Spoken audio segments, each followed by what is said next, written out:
안녕하십니까. 3.1절 토요일 말씀 묵상 함께 시작하겠습니다. 오늘도 주님께서 주시는 은혜와 기쁨으로 충만한 하루 보내실 수 있기를 간절히 기도합니다.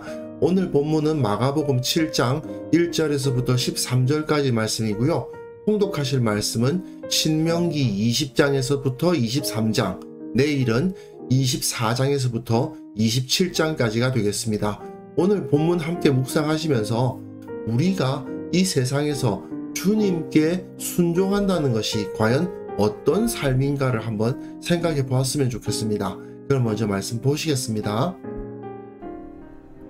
바리새인들과 또 서기관 중 몇이 예루살렘에서 와서 예수께 모여들었다가 그의 제자 중 몇 사람이 부정한 손, 곧 씻지 아니한 손으로 떡 먹는 것을 보았더라. 바리새인들과 모든 유대인들은 장로들의 전통을 지키어 손을 잘 씻지 않고서는 음식을 먹지 아니하며 또 시장에서 돌아와서도 물을 뿌리지 않고서는 먹지 아니하며 그 외에도 여러 가지를 지키어 오는 것이 있으니 잔과 주발과 놋그릇을 씻음이로라. 이에 바리새인들과 서기관들이 예수께 묻되 어찌하여 당신의 제자들은 장로들의 전통을 준행하지 아니하고 부정한 손으로 떡을 먹나이까? 이사야가 너희 외식하는 자에 대하여 잘 예언하였도다. 기록하였으되 이 백성이 입술로는 나를 공경하되 마음은 내게서 멀도다. 사람의 계명으로 교훈을 삼아 가르치니 나를 헛되이 경배하는도다 하였느니라. 너희가 하나님의 계명은 버리고 사람의 전통을 지키느니라. 너희가 너희 전통을 지키려고 하나님의 계명을 잘 저버리는도다. 모세는 네 부모를 공경하라 하고 또 아버지나 어머니를 모욕하는 자는 죽임을 당하리라 하였거늘 너희는 이르되 사람이 아버지에게나 어머니에게나 말하기를 내가 드려 유익하게 할 것이 고르반 곧 하나님께 드림이 되었다고 하기만 하면 그만이라 하고 자기 아버지나 어머니에게 다시 아무것도 하여 드리기를 허락하지 아니하여 너희가 전한 전통으로 하나님의 말씀을 폐하며 또 이 같은 일을 많이 행하느니라. 지금 우리는 갈릴리 사역 중에서도 이 크게 나누었을 때 세 번째 부분 6장 6절 후반절부터 8장 21절을 읽어가고 있는데요. 특히 이 부분에서 이 빵이라는 이미지가 자주 등장합니다. 그래서 빵달락이다 그렇게 말씀하시는 분도 있어요. 6장 30절부터 8장 21절까지를 보통 그렇게 말하는데 6장 30절부터 오병이어가 나오거든요. 그래서 오병이어 이야기부터 8장 21절까지를 빵달락이다 라고 부르시는 분들도 있는데 어쨌든 이 빵이라는 이미지가 매우 중요하게 등장합니다. 그리고 오늘 본문에서도 빵이 나오죠. 그런데 오늘 본문을 이해하기 위해서는 사실은 어제 본문의 뒷부분을 함께 좀 읽어볼 필요가 있습니다. 원래는 벳세다로 가라고 하셨는데 게네사렛 땅에 이르러 되지 않았습니까? 그러니까 사람들이 예수님인 줄 알고 몰려 들어가지고 예수께서 어디 계시다는 말을 듣는 대로 병든 자를 침상째로 메고 나오고 또 예수께 그 옷가에라도 손을 대게 하시기를 간구했다라는 기록이 있습니다.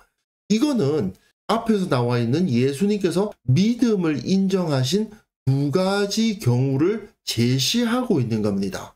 마가복음에서는 믿음 1, 2, 3가 있다고 제가 말씀을 드렸는데 10장에 나오는 바디메오는 아직 안 나왔지만 두 가지의 믿음의 사람들의 모습이 제시가 됐죠. 2장에 중풍병자를 메고 온 사람들입니다. 이 사람들이 예수님께로 이 중풍병자를 보내기 위해서 지붕 위로 올라가서 지붕을 뜯어내죠. 그리고 5장에 있는 혈루증 여인입니다. 이 여인은 어떻게든 예수님으로부터 나음을 입기 위해서 자기가 그 손을 뻗어서 예수님의 옷자락이라도 만지겠다는 마음으로 그 사람들을 뚫고 들어가는 모습을 볼 수 있었어요. 이게 바로 믿음의 사람들 아닙니까? 그런데 예수님께서 이 게네사렛 땅에 계신 이후에 이런 일이 벌어졌다. 믿음의 사람들의 모습이 나타났더라 이거죠. 이 사람들은 예수님과 함께 다니는 제자들은 아니었지만 믿음을 가지고 있었고 그리고 이 믿음을 가진 사람들은 다 성함을 얻더라. 앞에서 예수님께서 둘씩 제자들을 짝지어서 복음을 증거하게 하시니까 예수님의 이름이 드러나게 되고 그로 인해서 헤롯이 두려움을 느끼는 것을 보실 수 있었습니다. 오병이어 사건 이전에 있었던 기록이죠. 자, 이번에는요. 이런 일이 다시 벌어지니까 종교적인 기득권자들, 종교적인 지도자들이 그것에 의해서 충격을 받게 되는 것을 볼 수 있는데 그게 바로 오늘 본문인 겁니다. 바리새인들과 서기관 중 몇이 예루살렘에서 왔습니다. 그야말로 정통파 유대인이라 할 수 있는 사람들이죠. 이 사람들이 처음에는 예수님께 모여들었다는 것을 볼 수 있습니다. 예수님에 대해서 관심을 가지고 예수님을 만나고 예수님으로부터 가르침을 얻어보려고 온 거라고 할 수 있어요. 그러나 문제는 그의 제자 중 몇 사람이 부정한 손, 곧 씻지 아니한 손으로 떡 먹는 것을 보았더라. 또 떡, 빵이 나옵니다. 예, 빵달락이라고 부를 수 있을 정도니까요. 계속 이 빵 문제가 제시가 되는데 바리새인들과 모든 유대인들은 장로들의 전통을 지켜 손을 잘 씻지 않고서는 음식을 먹지 않고 또 시장에서 돌아와서도 물을 뿌리지 않고서는 먹지 아니하며 그 외에도 여러 가지를 지켜오는 것이 있으니 잔과 주발과 놋그릇을 씻습니다. 이게 왜 이런 풍속이 생겼냐 하면 더러운 것, 부정한 것이 내게로 들어와서 나를 오염시키지 않게 해야 된다라는 의식이 있기 때문입니다. 그런데요, 위생관념하고는 아무런 관계가 없는 겁니다. 이건 그냥 종교적인 거룩함, 종교적인 부정함과 관련되어 있는 거예요. 세상에 있는 여러 부정한 것들, 하나님의 법도에 맞지 않는 것들이 혹시라도 내 손에 붙었다가 내가 빵을 먹을 때에 내 안으로 들어올까 봐 이렇게 다 씻어야 된다라고 가르쳤던 겁니다. 그런데 문제는 율법에는요, 빵을 먹을 때 손을 씻어야 한다는 규정이 없습니다. 다만 제사장들이 회막이나 제단에 가까이 갈 때 물두멍에서 손과 발을 씻어야 되고 또 성소 안에 들어가서 그 진설병을 먹을 때에는 당연히 그 안에 들어가기 전에 손을 씻어야 되니까 손을 씻어야 된다는 가르침이 있기는 하지만 그거는 제사장들에게만 적용되는 율법이거든요. 그런데 이 예루살렘에서 온 바리새인과 서기관들은 그냥 일상적으로 빵 먹는 것이 마치 제사 드리는 것과 같은 것이냐 말하면서 이런 의식적인 손 씻기를 해야만 한다고 주장을 했던 겁니다. 그래서 바리새인들과 서기관들이 예수께 묻되 어찌하여 당신의 제자들은 장로들의 전통을 준행하지 않고 부정한 손으로 빵을 먹습니까? 당신들 더러운 것이 당신들에게 들어가고 있지 않느냐라고 말하고 있는 거죠. 실제로 손이 더러운 게 아닙니다. 뭘 먹을 때에는 반드시 손을 씻는 의식적인 행위를 해야만 했기 때문에 그것에 대해서 지적을 하는 것이죠. 그러나 이런 의식적인 정결함과 거룩함은 율법이 요구하는 것이 아니었고 당연히 부작용이 생기게 되는 것이었습니다. 예수님은 이사야서를 인용하시는데요. 너희 외식하는 자에 대해서 잘 예언하였도다. 겉만 깨끗하게 하려고 하는 자들에 대해서 이사야가 예언을 했다. 기록하였을 때 이 백성이 입술로는 나를 공경하되 마음은 내게서 멀도다. 사람의 계명으로 교훈을 삼아 가르치니 나를 헛되이 경배하는도다 했는데 이것이 이사야서 29장 13절의 말씀을 인용하신 거죠. 너희가 하나님의 계명은 버리고 사람의 전통만 지키고 있다라고 질타하시는 겁니다. 겉으로 종교적인 행위는 있는데 마음에 진정한 믿음은 없다는 거예요. 그러니까 율법이 마치 무속신앙의 터부처럼 되어버렸습니다. 정작 하나님의 계명은 버려지고 사람이 정한 전통들만 남는 거예요. 손을 씻어야만 빵을 먹을 수 있다는 식의 규정은 말씀이 아니라 그 말씀을 사람의 전통으로 해석한 잘못된 것이다 라고 주장하시면서 하나님의 계명이 아닌 사람의 전통을 따르라고 강요하는 것은 잘못된 것이라고 지적을 하십니다. 예수님께서 보시기에 사람의 전통은 굳이 따라야 할 것이 아닌 거예요. 그런데 이 당시 유대인들은 그렇게 겉껍데기적인 종교 행위, 그거는 아주 발달되어 있었지만 그 속은 썩어가고 있었던 겁니다. 그리고 그 사실을 제일 잘 보여주는 것이 바로 이 부분이죠. 이 고르반 문제입니다. 또 이르시되 너희가 전통을 지키려고 하나님의 계명을 잘 저버리는도다 라고 말씀하시면서 모세는 내 부모를 공경하라 하고 또 아버지나 어머니를 모욕하는 자는 죽임을 당하리라 하였거늘. 내 부모를 공경하라. 이건 10계명의 제5계명이잖아요. 가장 중요한 계명으로 인정되었던 것인데 너희는 이르되 사람이 아버지에게나 어머니에게나 말하기를 내가 드려 유익하게 할 것이 고르반 곧 하나님께 드림이 되었다고 하기만 하면 그만이라 하고. 이 고르반이라는 말이 뭐냐 하면요, 예물이라는 뜻입니다. 레위기에서 너희 중에 누구든지 여호와께 예물을 드리려거든 하면서 제시된 단어예요. 제사로 드리는 소나 양과 같은 것이 바로 고르반입니다. 그런데 문제는 이렇게 하나님께 제사를 드리고 예물을 바치는 것을 가지고 아버지나 어머니를 공경하지 않아도 되는 거예요. 자기 아버지나 어머니에게 다시 아무것도 하여 드리기를 허락하지 않는다라고 이 당시 유대인 랍비들은 이것을 가능하게 만들어 버렸던 겁니다. 랍비는 이런 논리를 썼습니다. 하나님을 공경하는 것이 먼저냐, 부모를 공경하는 것이 먼저냐. 당연히 부모를 공경해야 되겠지만 하나님을 공경하는 것이 우선순위에 놓여져 있다. 그렇게 주장을 해요.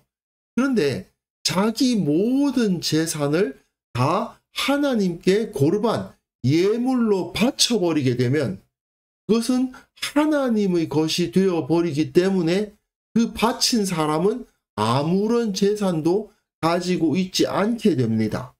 그러면 부모를 봉양을 해야 되는데 나에게는 아무 재산이 없기 때문에 부모를 봉양할 수가 없다라고 주장할 수 있게 돼요.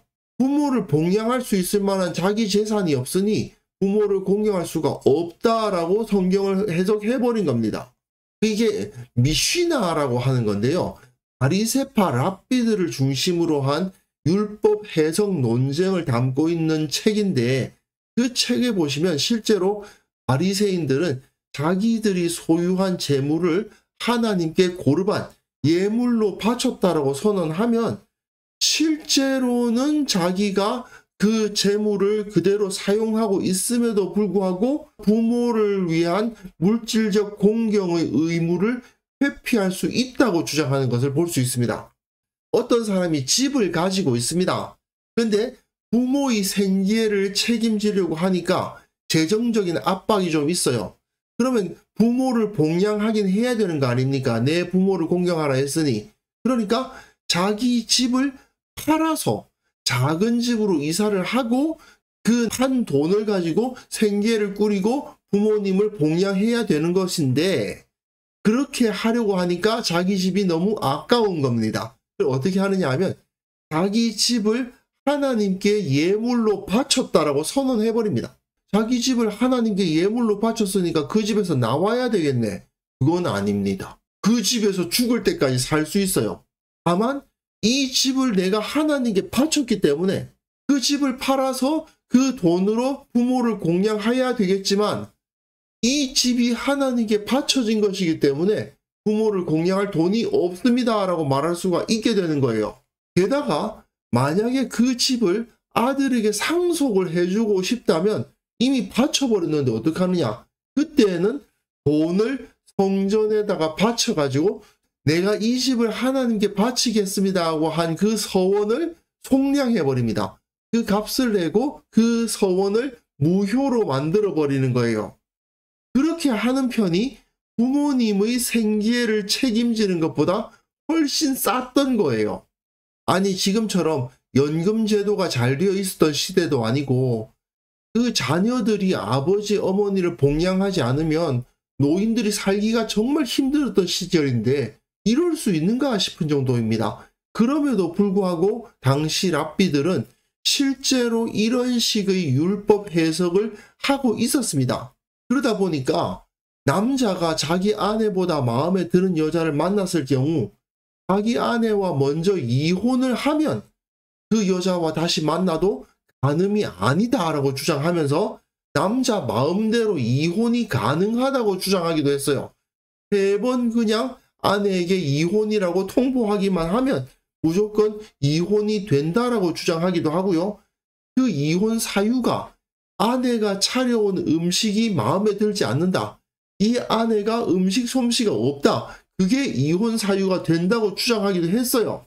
물론 랍비들이 다 이런 엉터리 율법 해석만 한 건 아닙니다.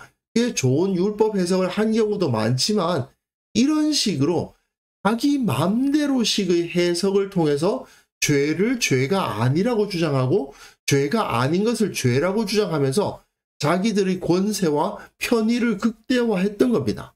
예수님은 그것에 대해서 문제의식을 가지고 그들의 죄를 드러내시고 그들을 질타하셨던 거죠. 사실 현대 교회도 이런 이야기는 상당히 많이 있지 않습니까? 하나님께 예배하고 하나님을 섬긴다는 이유로 자신이 마땅히 행해야 할 것을 제대로 행하지 않게 하는 그런 일들이 정말 많이 생깁니다. 요즘은 그래도 그런 모습이 많이 안 보입니다만은 우리 여성도님들이 기도한다고 집에 들어가지를 않아요. 남자 성도들이 교회를 섬긴다고 그 집에다가 생활비를 갖다 주질 않는 그런 일들이 과거에 많이 있었고, 그뿐만 아니고 자녀들을 믿음으로 키운다고 자녀들이 아픈데 병원을 안 데려가는 그런 경우들도 있었죠. 정말 답답한 것들이 많이 있었습니다. 여자들은 뭐 강대상에 올라갈 수 없다는 둥, 강대상은 지성소이기 때문에 예배당 시설물을 함부로 옮겨서는 안 된다는 둥, 그런 가르침들이 현대 교회에도 사실은 많이 있었던 것을 우리는 볼 수가 있습니다. 이건 정말 잘못된 것들이죠. 그 말씀의 진리가 우리의 일상에서 역동적으로 적용되게 해야 돼요. 그런데 너무나도 많은 분들이 그냥 종교적인 영역, 자신의 삶이 변화되기보다는 그냥 예배당 오면 지켜야 되는 법칙, 그런 정도로 신앙을 만들어버리기 때문에 이런 어처구니 없는 일들이 현대 교회에서도 생기는 것이죠. 결국 우리는 예수님을 따르는 사람들인데, 예수님을 따르는 사람들은 이런 전통에 붙잡혀 있는 사람들이 아니라 말씀에 붙잡혀 있는 사람들이라는 사실을 기억해야만 될 것입니다. 그래서 이 시간 함께 기도하실 때는요, 믿음과 진리를 올바로 배우게 하시고 그것을 알고 실천하는 자가 되게 하여 주옵소서. 우리 교회가 그런 거짓된 것에 흔들리지 않고 오직 진리만을 가르치고 진리 위에 세워진 공동체가 되게 하여 주옵소서. 함께 기도하는 시간 가졌으면 합니다.